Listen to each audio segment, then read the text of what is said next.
এক রাজ্যে এক রাজা ছিল। রাজার ছিল অত্যন্ত বুদ্ধিমান একটি মন্ত্রী।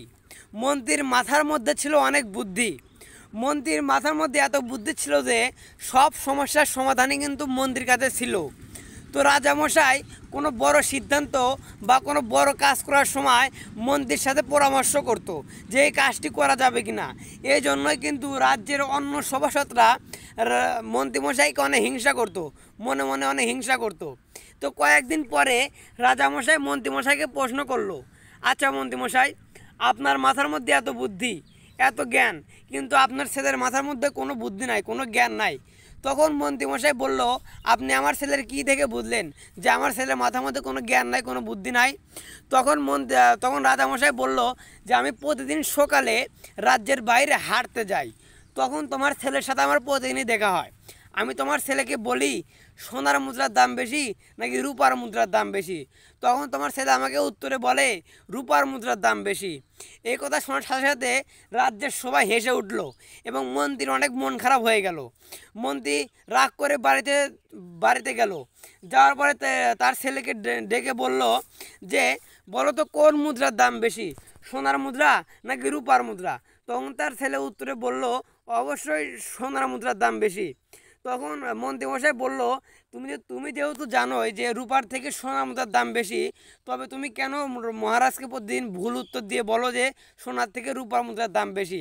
তখন তার ছেলে বলল, রাজামশাই প্রতিদিন রাজ্যের বাইরে হাঁটতে আসে এবং প্রতিদিনই আমার সাথে দেখা হয় এবং সে আমার সামনে দুইটা মোহর রাখে, একটা হচ্ছে সোনার মোহর আর একটা হচ্ছে রূপার মোহর, এবং সে আমাকে বলে যে এই দুইটা মোহরের মধ্যে কোন মোহরটা সব থেকে মূল্যবান, তুমি ওই মোহরটি বাড়িতে নিয়ে যাও।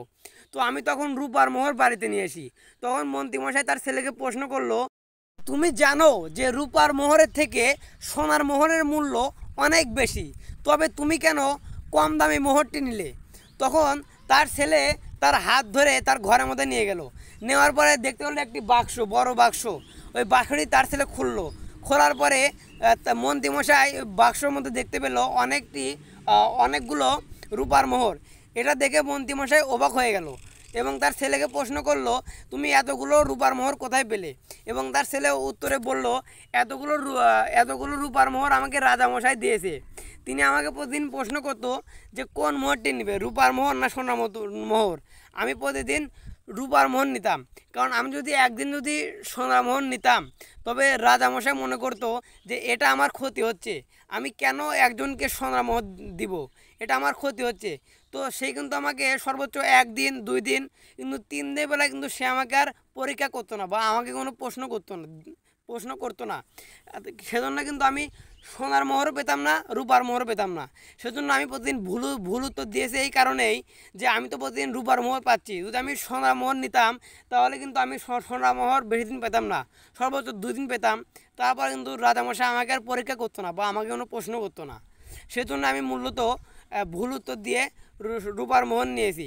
এই কথা শুনে মন্ত্রী অনেক গর্বিত হলো এবং সে বুঝতে পারলো যে তার ছেলের এই বুদ্ধি শুধুমাত্র একটি জ্ঞানী মানুষই বুঝতে পারবে, আর কেউ না।